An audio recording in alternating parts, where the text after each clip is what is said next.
Graça e paz, meus irmãos, estamos nós aqui, continuando o nosso estudo sobre maturidade, usando como tema e estudo a carta do apóstolo Tiago.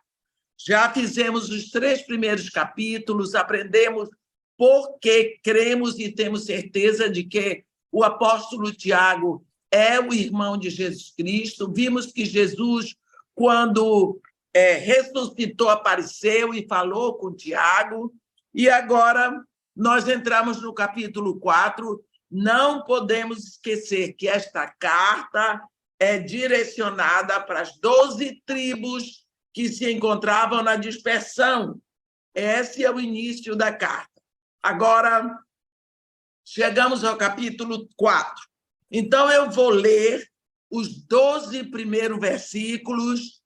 Vocês podem acompanhar, depois nós partimos para o estudo do assunto.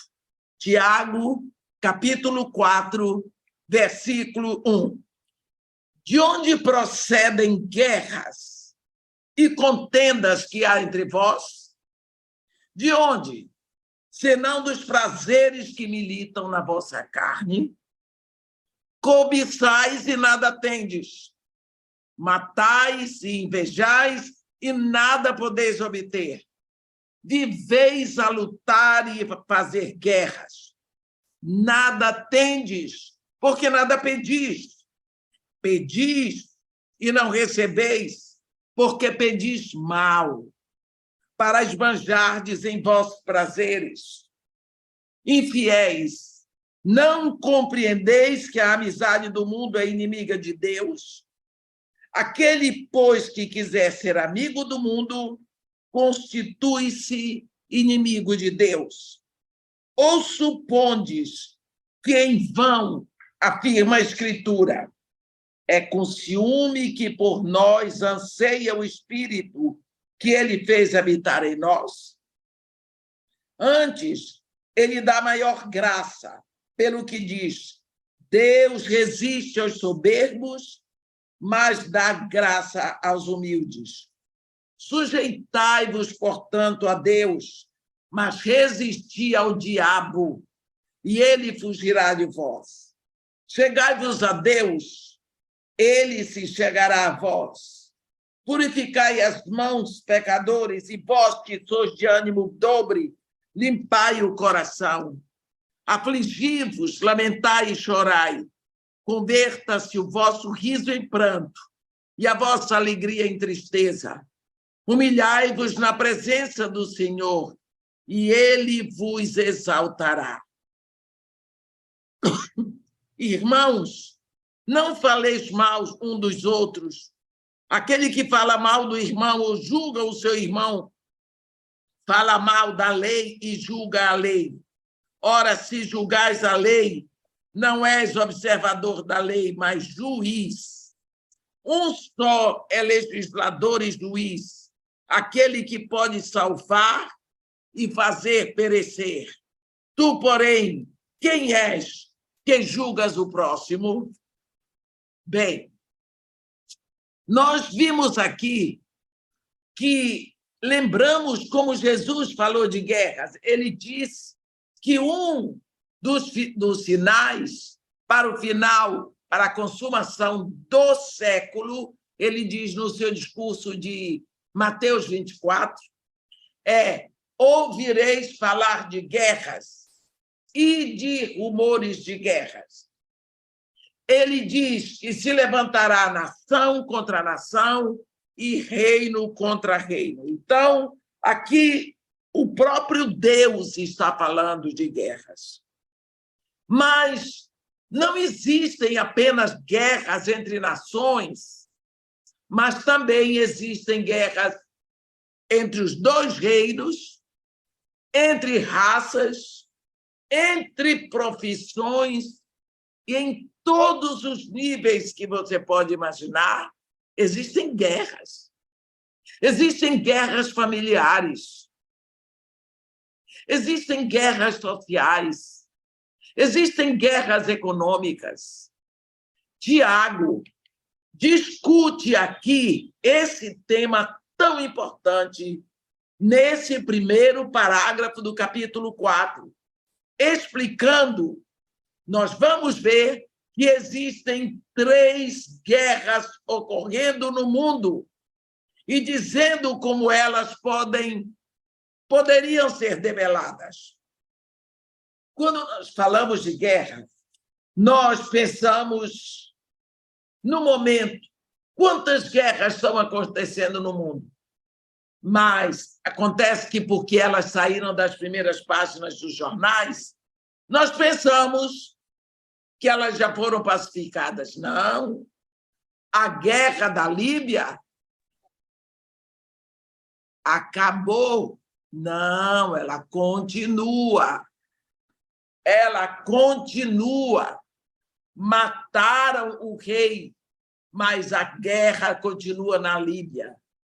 Mataram Saddam Hussein, mas a guerra no Iraque continua.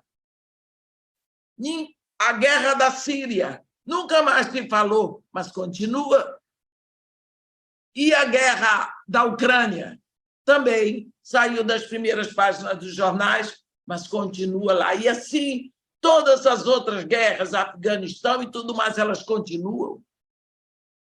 Aqui, nesse capítulo 4, Tiago diz que existem 3 guerras ocorrendo no mundo, mas ele também diz para nós como elas poderiam ser debeladas. Primeiro, há a guerra entre nós. Olhe bem, ele diz: de onde procedem guerras e contendas que há entre vós? Ele está dizendo que há guerras entre nós. Observe que esta carta é direcionada para as 12 tribos que estavam na dispersão. Significa cristãos, judeus, convertidos, que tinham sido jogados fora de Israel para não morrer.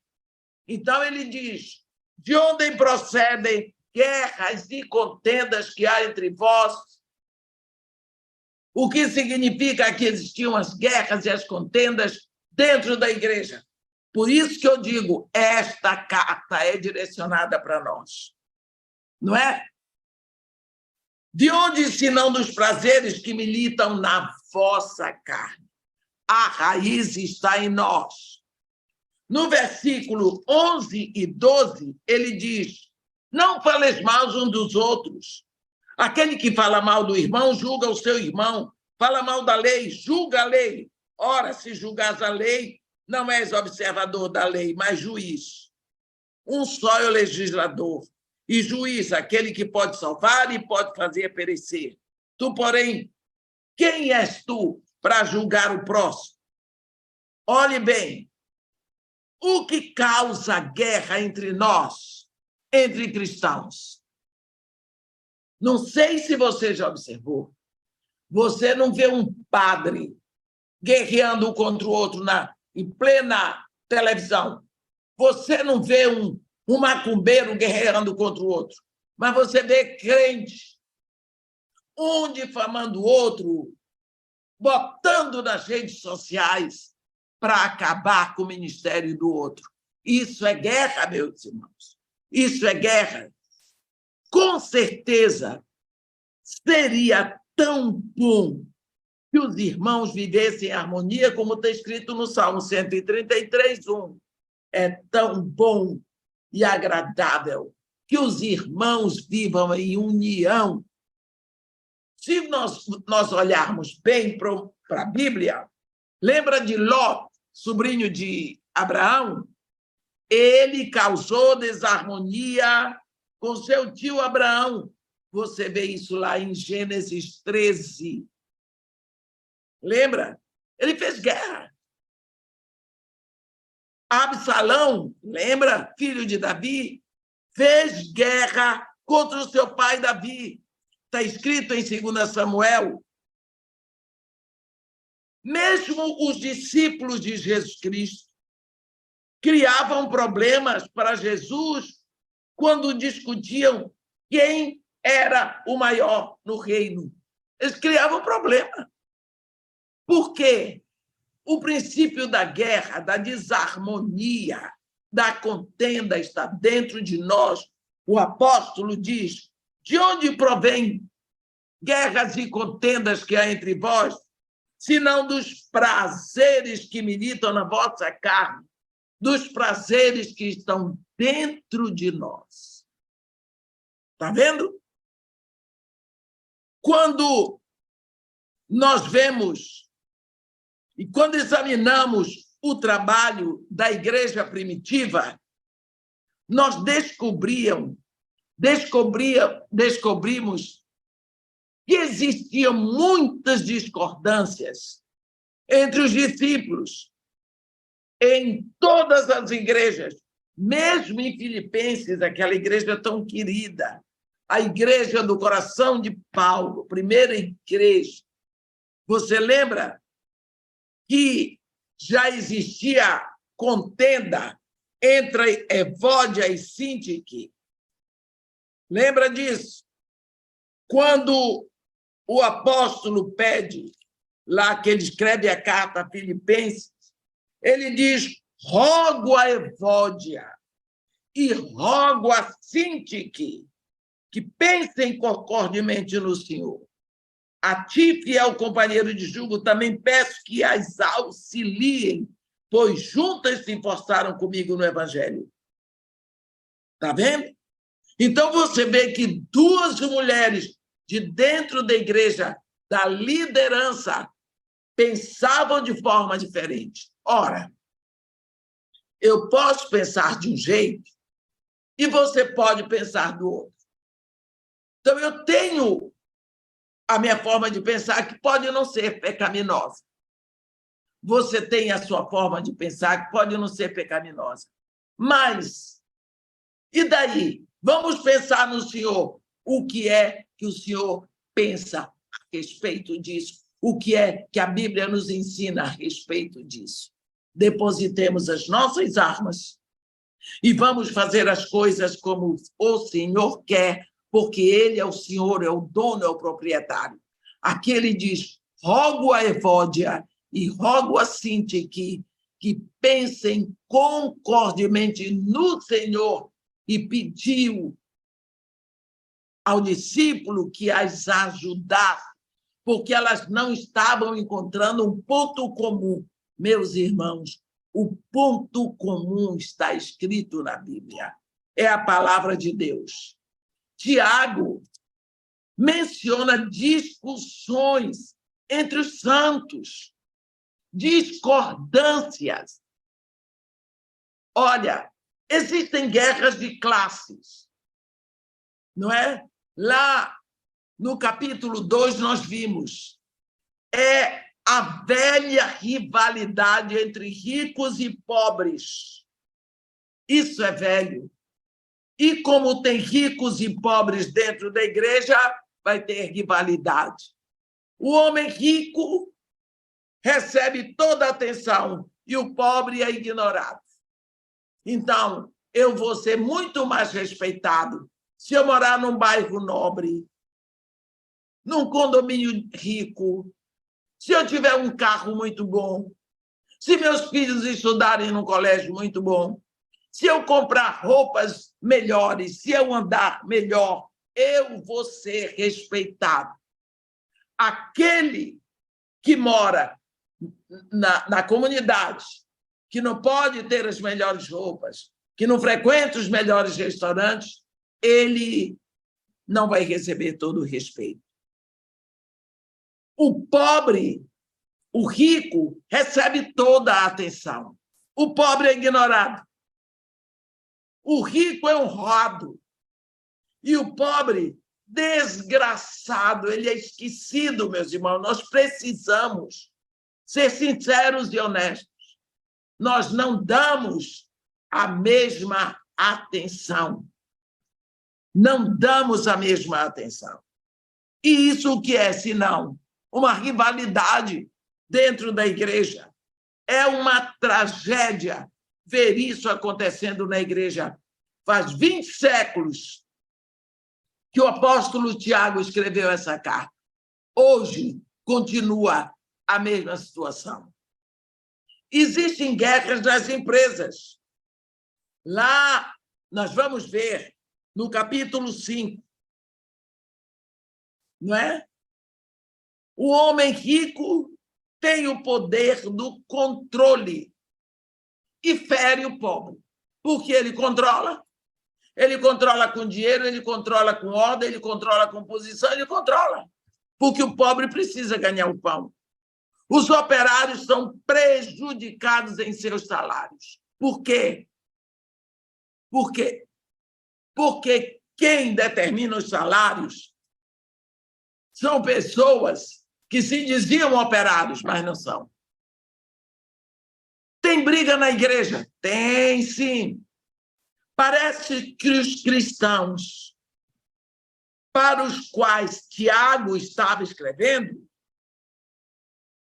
estavam em guerra por posições na igreja. Quando nós lemos com calma essa carta, e eu acho que eu li umas 40 vezes, você percebe que existiu uma guerra, uma luta por posição na igreja, por ministério, porque eles queriam ser mestres e líderes, queriam provar que sabiam mais. Com certeza, eram pessoas que estudaram a Bíblia, e o resultado é que não houve edificação para a vida deles no estudo da Bíblia, mas eles aprenderam a argumentar. Eles usavam a palavra de Deus para argumentar, para ter argumento para humilhar o outro que sabia menos. Esse foi o objetivo.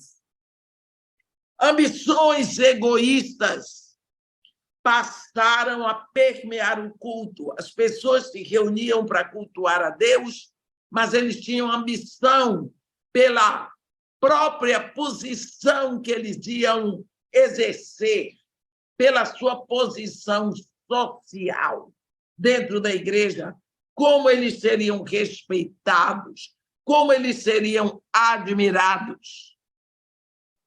As pessoas precisam disso. Eu me lembro de uma vez que eu cheguei numa igreja aqui em Copacabana. Eu nunca tinha ido lá, e era na época em que não havia rede social, então ninguém conhecia o meu rosto. Eu fui convidada para ir lá pregar num culto de 3 horas da tarde. Cheguei lá, eu com a minha mania de chegar cedo, nos lugares que eu tenho horror de chegar atrasada. Cheguei e tinha só uma moça. Eu peguei e disse, graças paz, ela disse, graças paz. E eu peguei, fui entrando, minha mania de ir e sentar na primeira fileira, no canto, porque fica mais fácil para eu ir para o púlpito, para não ter que, na hora que me chamarem, eu ter que desfilar na igreja toda. Então, ela foi lá e disse, escute, a moça, quem lhe convidou? Eu disse, quem me convidou foi a irmã fulana de tal. Ela disse, mas a senhora não pode vir sentar aqui na frente, porque aqui é para as pessoas importantes. Eu sei, coitada, ela não soube receber, ela não tinha outra palavra, mas ela queria dizer pessoas da liderança, mas ela disse pessoas importantes. Eu não gostei da sua ação. Eu disse para ela, e onde é que eu posso sentar? A senhora senta para ali, apontou para o final. Eu fui e sentei no último banco, mas eu sentei pecando, porque eu estava esperando a hora dela ser envergonhada. Porque na hora que me chamasse, ela ia ver que eu era uma pessoa importante. Então, isso daí é pecado. Peguei e fiquei lá. Começaram a chegar as pessoas, e o culto começou. Quando foi na hora, o pastor disse, a irmã fulana de tal convidou a doutora Edmeia. Mas, como ela não apareceu, eu disse, com licença, pastor, eu estou aqui. A senhora chegou, a senhora não se apresentou, eu disse, não, eu entrei, fui a primeira pessoa, assim, Fui sentar lá para trás, eu disse, pastor, fui aí para frente, mas aquela moça, ela mandou ir para trás, porque aqui era lugar de pessoas importantes. Depois, mas já pedi perdão a Deus por causa disso, ele já me perdoou, mas eu fiz isso. Por quê? Porque se eu tivesse muito bem arrumada, muito bem maquiada, com a roupa muito cara, com tudo caro, nos saltos, ela não teria me mandado para trás. Então, é a aparência que vigora, não é? A aparência. E parece que esses cristãos a quem Tiago estava escrevendo, eles tinham ambições egoístas. Quando eles iam para o culto, o coração deles estava em busca de alguma coisa para eles. Também existem guerras pessoais. Capítulo 4, aqui, no versículo 11 ou 12, nós vamos ver, irmãos, não faleis mal uns dos outros. Olha, guerras pessoais, um falando mal do outro. Aquele que fala mal do irmão ou julga o seu irmão, fala mal da lei e julga a lei. Está vendo? Está vendo? Então, haviam guerras pessoais, guerras em relacionamentos. Os crentes falavam mal uns dos outros e se julgavam entre si. Não é? Tiago aqui não está nos proibindo de fazer avaliações. Nós precisamos ter discernimento, mas não julgar, porque nós não conhecemos os corações. Deus é o único juiz e ele é paciente e é compreensivo. É tão triste ver os santos em guerras, uns contra os outros, líder contra líder, denominação contra denominação. Como nós vemos isso? Eu me lembro de uma vez que uma pessoa, eu estava pregando num congresso, tem muitos anos isso, a pessoa foi lá, e depois que eu acabei de pregar, foi muito bom o congresso, ela disse, irmã, eu só vim aqui para ver se de Nazaré sai profeta. Eu peguei e disse, você não precisava ter vindo aqui. É só ler a Bíblia, que você vai ver que de Nazaré sai profeta. Porque Jonas, filho de Amitai, a sepultura dele está lá em Nazaré. Ele era de Nazaré. Por isso sai profeta e Jonas era profeta. Por quê? Porque eu sou da igreja anglicana. Foi isso, ela me explicou o que era. Então, por que essa competição entre denominações? O evangelho chegou até nós, mas lá, quando o Espírito Santo disse, separai-me agora a Barnabé e a Saulo para a obra que eu treino para eles, eles não saíram fundando Igreja Batista e Assembleia de Deus, Igreja Presbiteriana, Igreja Católica, não. Eles saíram para pregar a palavra. Em cada lugar que eles iam, eles fundavam uma igreja, uma comunidade. Então, por que nós temos essa prevenção? Eu vou para a igreja tal, eu vou para a igreja tal, porque ali é melhor, ali é pior, ali...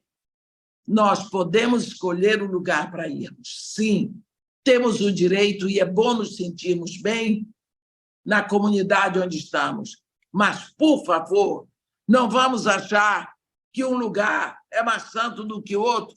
O mundo, meus irmãos, olha para tudo isso e diz, atenção, de como eles guerreiam entre si.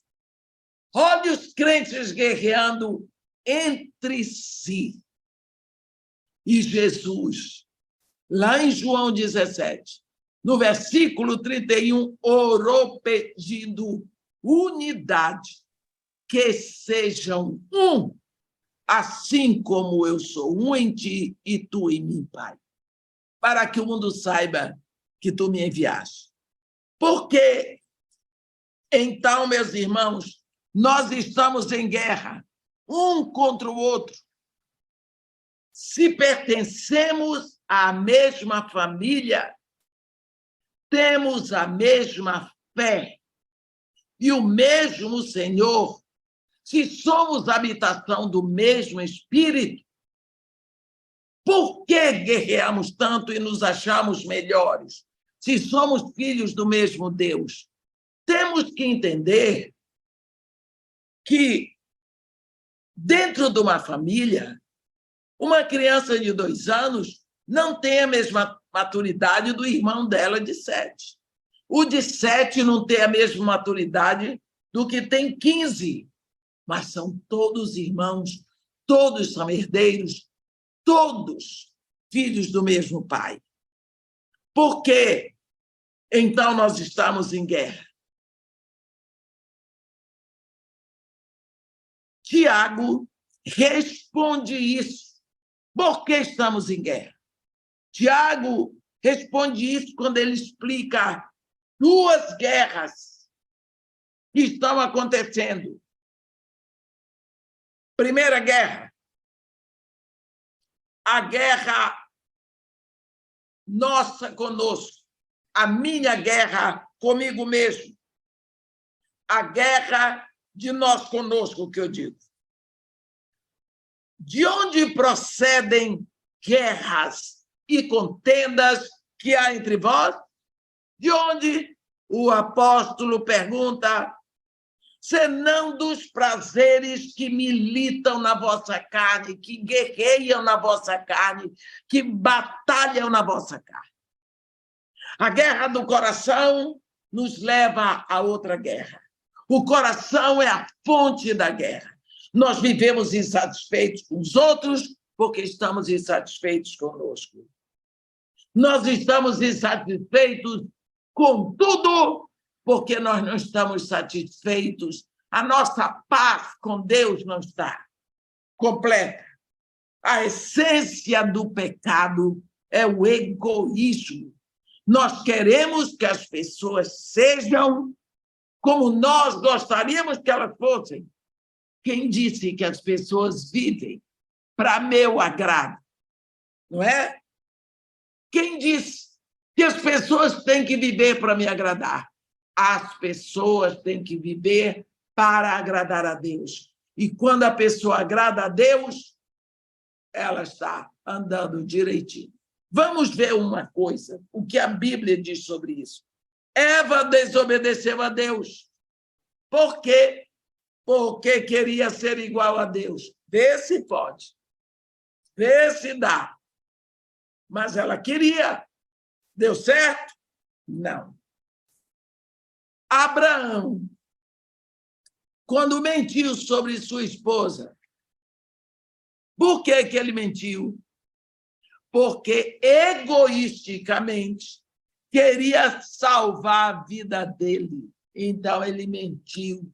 E ainda mandou a mulher mentir lá em Êxodo, lá em Gênesis. Dize, pois, que és minha irmã, para que me vá bem e eu não seja morto. Está vendo? Egoísta. Acã, lembra? Ele causou derrota para toda a nação, porque egoisticamente tomou para si aquilo que era proibido lá das ruínas de Jericó.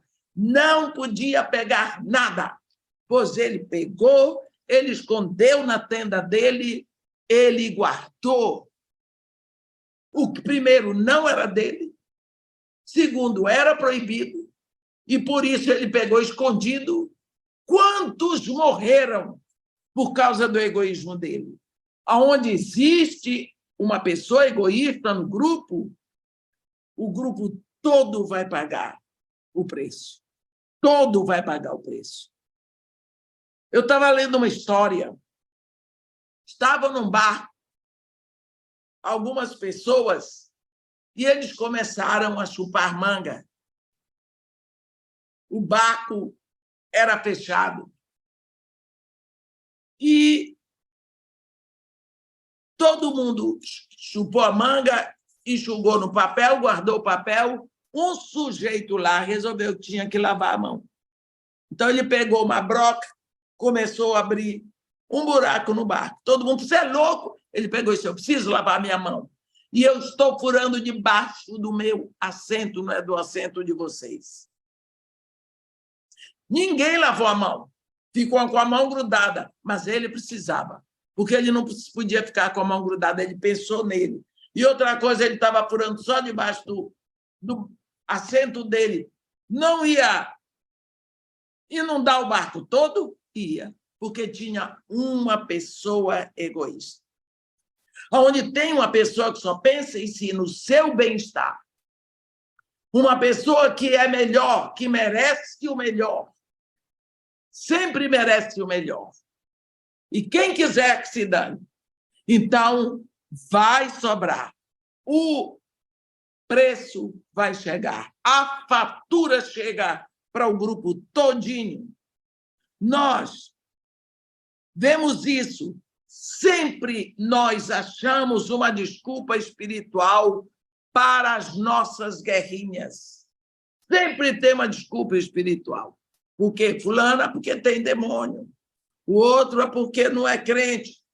Quando vem o sol de Deus, ele vem para todos. Quando Deus manda chuva para a terra, vem para todos. Nós vemos que somos como Miriam e Arão, os irmãos de Moisés. Eles brigaram contra a mulher de Moisés. Eles se implicaram, ela não é da comunidade de Israel, ela não é uma semita, ela não é descendente de Abraão, ela não deve estar no nosso meio, ela não é digna, ela não é... Na realidade, eles estavam era com inveja do ministério do irmão deles. Era isso. Tanto que Deus os puniu. Nós, quantas vezes, meus irmãos, imitamos Tiago e João, que pediram, eles, com a carinha deles mais bonitinha, eles pediram lugares privilegiados no trono do reino, quando, na realidade, eles queriam reconhecimento naqueles dias. Pode olhar lá em Marcos 10, 35 a 40. Marcos 10, de 35 a 40, você vai ver essa história. Eu vou até ler para vocês. Marcos 10, de 35 a 40, você vê... Então, se aproximaram dele Tiago e João, filhos de Zebedeu, dizendo, mestre, queremos que nos concedas o que te vamos pedir. E ele lhe respondeu, o que quereis que vos faça? Responderam-lhe, permite-nos que na tua glória nos assentemos, um à tua direita e outro à tua esquerda. Jesus disse, não sabeis o que pedis. Olhe bem, só tem dois lados, um à direita e outro à esquerda. Quer dizer, eu sento à tua direita, o meu irmão à tua esquerda, e quem quiser que se dane. Porque nós merecemos. Nós somos filhos de Zebedeu, o grande dono de companhia de pesca da época. Então, é isso que nós queremos. Queremos reconhecimento.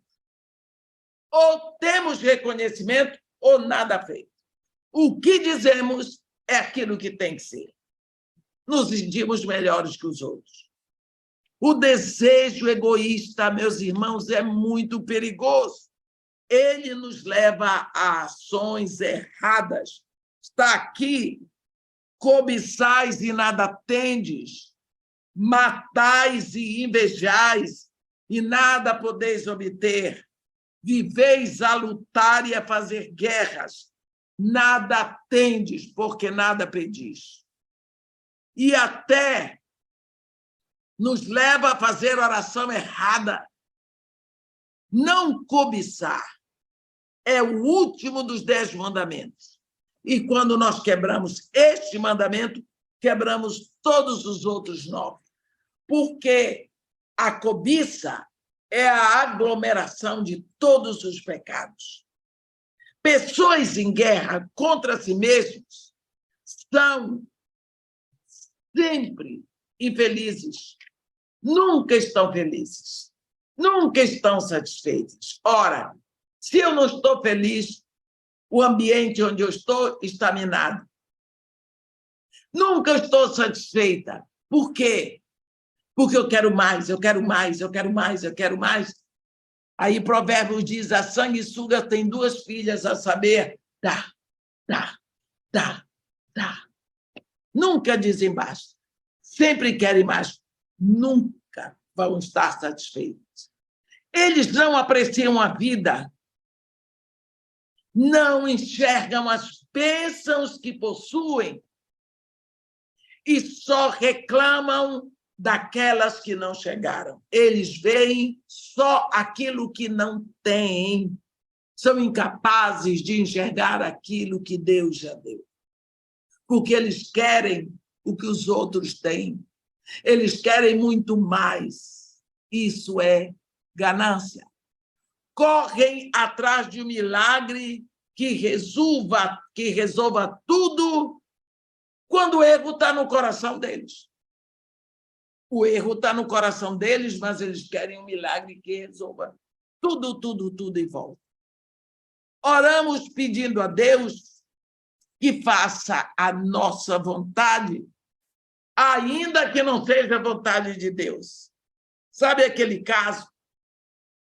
Eu faço meu plano todo, ajeito tudo e levo a Deus para Deus abençoar. Está errado. Eu tenho que chegar diante de Deus e pedir a Ele que me mostre qual é o plano dele, porque no plano dele já estão as bênçãos. Que tal se eu faço o meu plano no meu próprio egoísmo, no meu olho grande? Acha que Deus vai abençoar? Ah, mas está abençoando. É. Quando você vê a vida dos ricos, eles prosperam tanto. Será que é a bênção de Deus? É. Ficamos frustrados por Deus não nos mimar, obedecendo a nossa vontade, e passamos a odiar a igreja. Deus não fez a minha vontade, eu vou odiar a igreja. Mas também tem a guerra nossa contra Deus, sabia? Do versículo 4 ao versículo 10, o apóstolo Tiago vai falar dessa guerra. A raiz causadora de todas as guerras internas e externas é a rebelião contra Deus. No princípio da criação, o homem vivia em perfeita harmonia com Deus. Mas veio o pecado que plantou conflito no coração do homem. E o pecado, meus irmãos, não aceita a lei. E isso leva à rebelião contra Deus. O crente declara guerra contra Deus, sendo amigo dos inimigos de Deus. Aqui, Tiago vai nomear 3 inimigos com os quais não podemos andar se nós queremos paz com Deus. O primeiro deles é o mundo, versículo 4. Aqui no versículo 4, infiéis, não compreendeis que a amizade do mundo é inimiga de Deus? Aquele, pois, que quiser ser amigo do mundo constitui-se inimigo de Deus. O mundo é o primeiro inimigo. O mundo é o quê? É a sociedade humana separada de Deus. O sistema total nesta sociedade hoje é anticristo e antideus. Por exemplo, Abraão era amigo de Deus e Ló era amigo do mundo. Lembra o que aconteceu? Ló terminou em guerra e Abraão teve de socorrê-lo. Você vê lá no capítulo 14 de Gênesis. O cristão se envolve com o mundo gradativamente ou gradualmente. Ele quer aparecer. Ele quer ser aprovado lá no mundo. E essa amizade nos leva a amar o mundo, o que torna fácil ficar em conformidade com o mundo. E o resultado é ser condenado com o mundo. Nós passamos a querer viver como o mundo manda. O mundo manda que eu me vista dessa forma, é a moda, que é a imitação dos nossos contemporâneos, então eu vou viver assim, porque o mundo diz que é assim. Mas eu vou ficar ridículo, eu não estou dizendo para ficar ridículo, eu estou dizendo que você está se vestindo como o mundo mandou. Só um exemplo. A amizade com o mundo é comparada ao adultério, sabe por quê? Se o crente é casado com Cristo, se o crente está em aliança com Cristo, ele deve ser fiel a Cristo. O mundo é inimigo de Deus e qualquer que queira ser amigo do mundo não pode ser amigo de Deus, está escrito aqui. Então, todas as vezes que eu me encho das coisas do mundo, que eu desejo o mundo, que eu quero o mundo, eu estou em adultério, eu estou em pecado, eu estou em traição. Outro inimigo é a carne. Versículo 5. Ou se supondes que em vão afirma a Escritura, é com ciúmes que por nós anseia o Espírito que ele fez habitar em nós. Preste bem atenção. Ciúme. Carne é a velha natureza que herdamos de Adão, tendente ao pecado. Carne não é o corpo. Quando uma pessoa se entrega a Jesus, a velha natureza não é removida, não, nem é reformada. Vai haver um conflito e precisamos lutar. O espírito que estava morto recebe vida e agora vai haver uma briga, uma contenda, uma guerra entre a carne e o espírito do homem que acabou de nascer. Paulo diz que a carne agora milita contra o espírito e o espírito contra a carne, porque são opostos entre si. Mas a carne, a mente carnal para nada serve, é o espírito que vivifica, porque o pendor, a tendência da carne é para a morte e do espírito é para a vida e paz. E quem semeia na carne, da carne vai colher corrupção, mas quem se une ao Senhor é um espírito só com ele. Por isso, vai haver conflito e nós precisamos lutar. Viver sob a ação da mente carnal é ofender o Espírito de Deus, é rejeitar o Espírito de Deus. Do mesmo modo que o mundo é inimigo do Pai, a carne é inimiga do Espírito. Viver satisfazendo a velha natureza é ofensa a Deus, é pecado, sim, e pecado é morte. Pecado é morte. Terceiro inimigo, o pecado, versículos 6 e 7. Antes, ele dá maior graça pelo que diz: Deus resiste aos soberbos, mas dá graça aos humildes. Sujeitai-vos, portanto, a Deus, mas resisti ao diabo, e ele se afastará de vós. O mundo, meus irmãos, está em conflito com o Pai.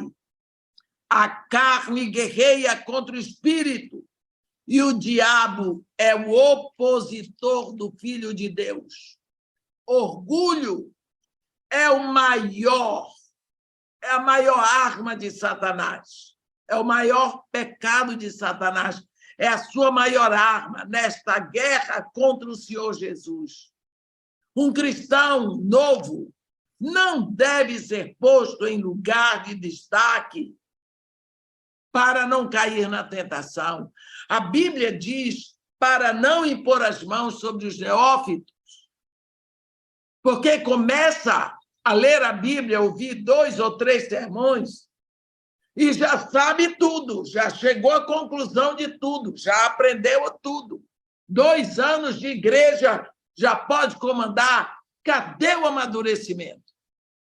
Uma coisa é conhecimento e outra é sabedoria. Nós falamos sobre sabedoria e vamos continuar a falar sobre sabedoria. Uma coisa, se você tem um crente novo na fé, ele precisa ser discipulado, ele precisa de tempo. Neófito é um termo que vem da botânica. É a planta que ainda não criou raiz. Primeiro temporal leva. Mas, se você buscar a explicação certa, é a planta que ainda não passou pela poda. Ainda não teve a primeira poda para mostrar o seu potencial. Então, nós precisamos ver, aqui nessa igreja, para quem escrevia, eram pessoas que queriam um lugar para aparecer como mestre, como pregadores da palavra, sabiam, discutiam, conheciam a Bíblia. É muito fácil, é só estudar, que você aprende. Mas cadê a maturidade? Cadê a vida com Deus? Cadê a prova nos seus relacionamentos? Não é? Então, se eles queriam ficar logo num lugar de destaque, iam cair na tentação. É o que nós temos visto com líderes muito jovens. São muito inteligentes, são muito carismáticos, são muito cultos, falam vários idiomas. Mas e daí? Cadê a maturidade? Cadê a vida enraizada em Cristo, produzindo frutos cristãos verdadeiros? Não demora muito, vem o escândalo. Deus deseja que dependamos de sua graça. Enquanto o diabo quer que dependamos de nós mesmos, dos nossos títulos, do nosso carisma, da nossa cultura, do nosso dinheiro. Um dos problemas na igreja hoje é que temos muitas celebridades, poucos servos. O povo está sofrendo de holofotite. Todo mundo quer aparecer. Os célebres da igreja exigem tanto que há pouco espaço para a glória de Deus. Aqui temos 3 inimigos, meus irmãos, que desejam nos afastar de Deus: o mundo, a carne e o diabo. Mas Cristo nos libertou deles, porém ainda somos atacados. Como poderemos vencê-los? Como? Como poderemos ser amigos de Deus e inimigos do mundo, da carne e do diabo? Aqui, Tiago vai nos dar 3 instruções para isso. Versículo 7, submissão a Deus. Sujeitai-vos, portanto, a Deus, mas resisti ao diabo, e ele fugirá de vós. Bem, entrega incondicional é o único caminho para a vitória. Se existe alguma área na nossa vida que não foi entregue a Deus, será essa área o campo de ataque do diabo. Ele vai atacar por essa área. Às vezes você não tem fraqueza do lado do ponto de vista sexual, ou você não, mas tem uma área que está fraca, ele vai atingir ali, ele vai atacar ali. É como se nós estivéssemos numa sala e tivesse 4 portas, uma em cada parede. Uma está com 5 fechaduras, outra 5, mas tem uma que está só uma. Tem um leão feroz querendo invadir, você tem que botar guarda naquela que tem uma só fechadura, porque é lá que ele pode entrar. Está mais frágil, está mais vulnerável.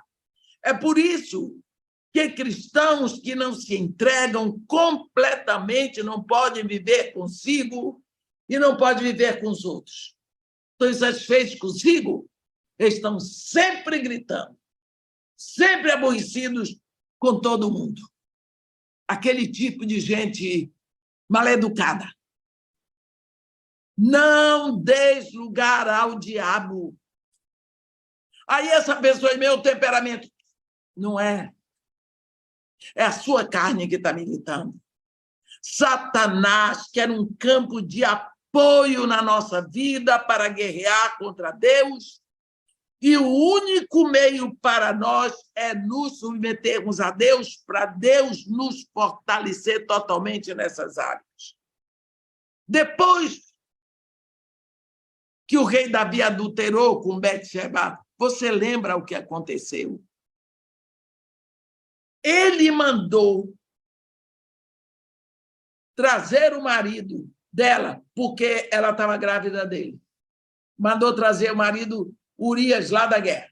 Urias veio para dormir com a mulher, para depois pensar que o filho era dele. Urias não quis dormir com a mulher. Davi deu um jantar para ele, encheu ele de vinho, ele não foi dormir com a mulher. Davi mandou uma carta com ele para lá, para a guerra. A carta dizia para o general botar ele na frente da batalha para ele morrer. Então, Davi mandou matar. Mandou matar. Ele escondeu esse pecado por quase 1 ano, meus irmãos. Por quase 1 ano. E, nesse período, houve guerra entre ele e Deus. Houve guerra, porque Davi declara. Houve guerra. Ele lutando com aquilo, lutando e sabendo que foi ele, e sabendo que Deus sabia, mas e daí? O que é que tem? Já fiz, já passou, Deus perdão. Não é assim.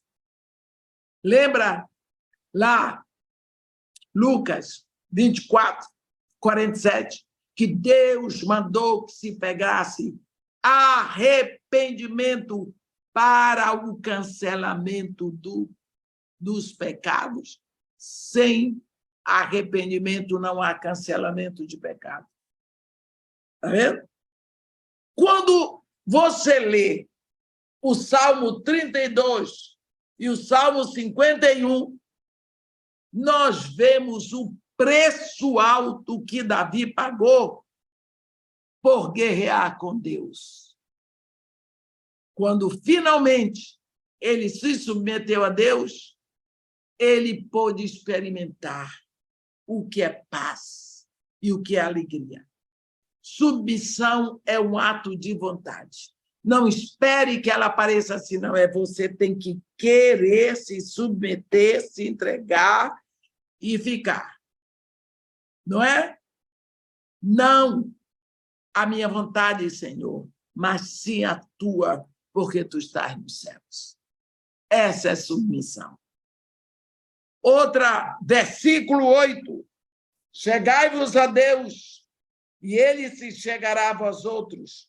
Purificai as mãos, pecadores, e vós que sois de ânimo dobre, limpai os corações. Limpai o coração. Como fazer isso? Achegar-se a Deus, confessando nossos pecados e pedindo que Ele nos limpe. É o lava-pés. Nós já falamos do lava-pés aqui. Jesus, quando foi lavar os pés dos seus discípulos, chegou para lavar os pés de Pedro. Pedro disse: não, Senhor, nunca o Senhor vai me lavar os pés. Jesus olhou bem no rosto de Pedro e disse: se eu não te lavar, tu não tens parte comigo. Está vendo? Se eu não te lavar, tu não tens parte comigo. Ele disse: então, tá bem. Lava logo a cabeça, os pés, as mãos. Jesus disse: não. Quem já se banhou não precisa lavar-se, não. Os pés, quanto mais está tudo limpo. Isso está escrito lá no capítulo 13 de João. Quanto mais perto chegamos, mais limpos nós ficamos. Graciosamente, Deus se achega a nós quando lidamos com o pecado, entregando a Ele, nos arrependendo, confessando a Ele e deixando. Novamente, vamos nos lembrar de Abraão e Ló. Abraão se aproximou de Deus e falou com Deus sobre Sodoma. Ele ficou intercedendo a Deus. Você pode ver isso lá em Gênesis 18, sobre Sodoma. Mas, Senhor, e se houverem 50 justos? E se houverem 40? Ele ficou intercedendo. Enquanto Ló entrou lá e saiu sem nada.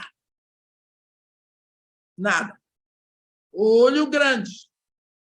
No versículos 9 e 10, ele fala sobre humilhar-se perante Deus. Afligi-vos, lamentai e chorai. Converta-se o vosso riso em pranto e a vossa alegria em tristeza. Humilhai-vos na presença do Senhor e Ele vos exaltará. É possível humilhar-se externamente e não no coração. Deus odeia o orgulho. Provérbios 6. A soberba precede a ruína e a altivez de espírito precede a queda. É preciso que aprendamos que Deus resiste ao soberbo. Eu vou ler Provérbios 6, 16 e 17. 6 coisas o Senhor aborrece, e a 7ª a sua alma abomina: olhos altivos, língua mentirosa, mãos que derramam sangue inocente, coração que trama projetos iníquos, pés que se apressam a correr para o mal, testemunha falsa que profere mentiras e o que semeia contendas entre irmãos. Primeira delas, olhos altivos. Gente altiva, que se sente superior, que se sente melhor do que o outro. Se sente superior. Deus abomina, está escrito. Temos a tendência de minimizar o pecado e até rir deles. Deixa para lá, sou assim, acabou. Inimigo de Deus. Mas pecado é coisa séria, meus irmãos. Traz morte, morte, morte. É ofensa a Deus. Se obedecermos a esses 3 conselhos, então Deus se achegará, nos limpará, nos perdoará. A guerra estará terminada. Então não estaremos mais em guerra conosco e com os outros. Nós precisamos saber que Deus aponta para nós nesse capítulo a origem de tantas contendas, de tantos males, de tanta insatisfação que tem na nossa vida. Guerra, que está lá dentro. Guerra, que nós não sabemos de onde vem, mas, segundo o apóstolo aqui, ela vem de lá de dentro do nosso coração. Amém? Semana próxima nós continuaremos a partir do versículo 13 e assim completaremos o capítulo 4 do livro da carta de Tiago para nós, para a igreja. Amém.